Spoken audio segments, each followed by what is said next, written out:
But when I walk her, she got to smell everything. She's a very curious animal. Ain't that right?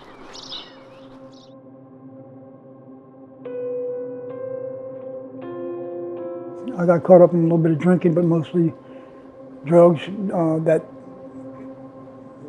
made me not feel. And that's what my ultimate goal was. I didn't want to feel, but you never realize when you're in active addiction, you never realize the people you hurt along the way. When I was in active addiction, only conversation I wanted was, you got any? How much?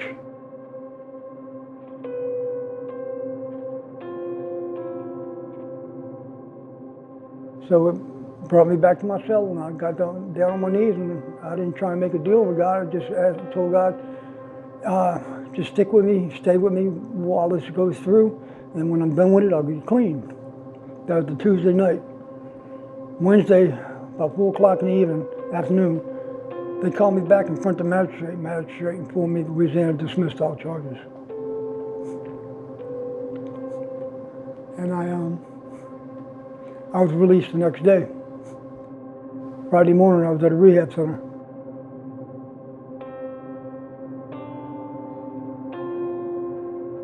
I was having chest pains,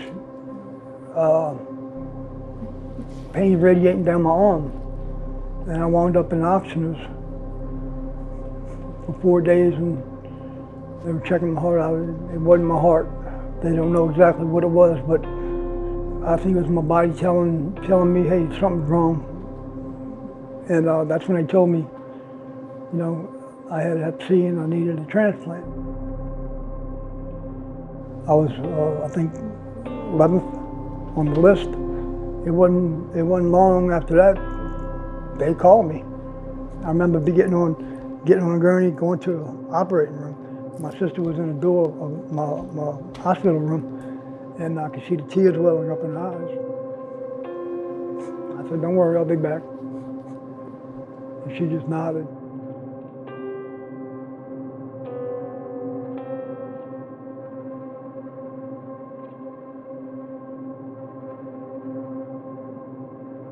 My grandmother remembers me saying I was going to be a doctor.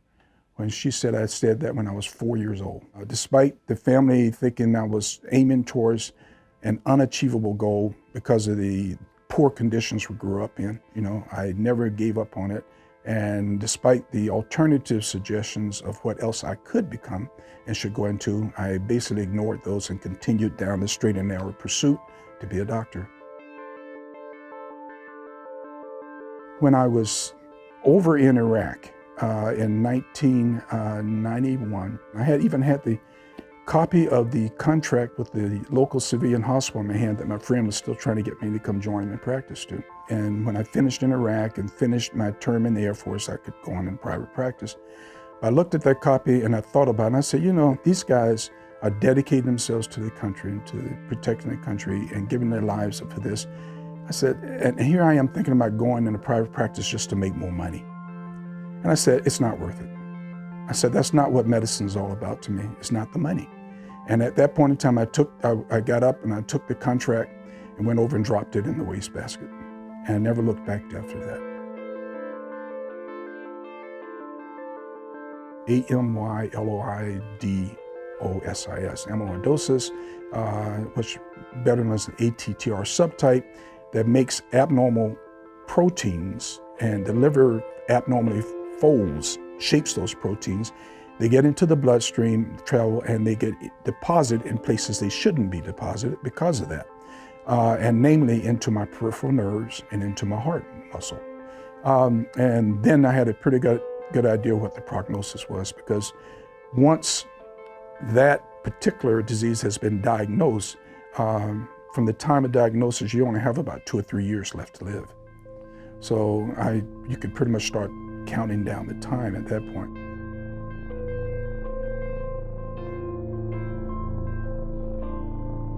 These transplants, multi-organ transplants, are always very complex and complicated. 2 teams have to work in conjunction, like 2 hands, of a symphony player. In this situation, we had two relatively rare events. The first being a combined liver and heart transplant, and then the second case using that liver for a domino transplant into another recipient. The team thought that the liver that we were taking out from Dr. Williams was actually functioning well and could be used in another patient who's awaiting a liver transplant without the risk of transmission of amyloid to that patient. So one extra organ meant and it's saving of an extra life, and I think that's priceless.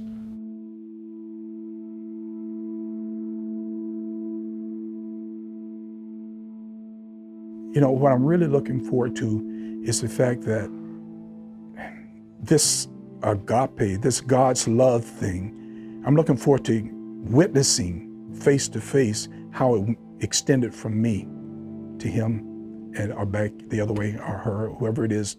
I don't know, I really don't, because they haven't given me any clues as to who it is. I just can't wait to meet the man. Here we go. So, you must be who I'm meeting, huh? Yes, sir. Hi, Charles Williams. Been the captain yet? Oh.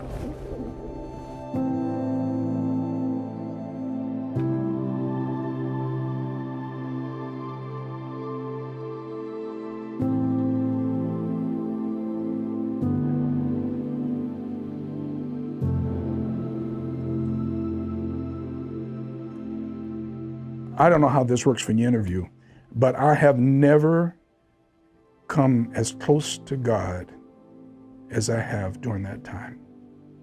I mean, I was in the room with him. He was in the room with me.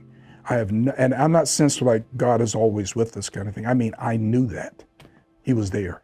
I knew that in ways I've never known it before. And you know, the idea of loving those around you and strangers, you know, I really look for in serving, I really look more in that role now than I did before. Get yourself in a situation where you looking at death and see if that don't change you. You know, you're never too old to change. I don't look at, like the days like today, I don't look at it being overcast and dreary. I look at it as, hey, another opportunity to get outside and, you know, and go play outside. And I'm 64 years old, I'm still using the word play like that. One of the things that drew me to Transplant is this really unique human connection and human generosity that makes it all happen. For so many other diseases, there's a medication that we give, but in Transplant, it's really the generosity and the gift of a donor that makes life possible.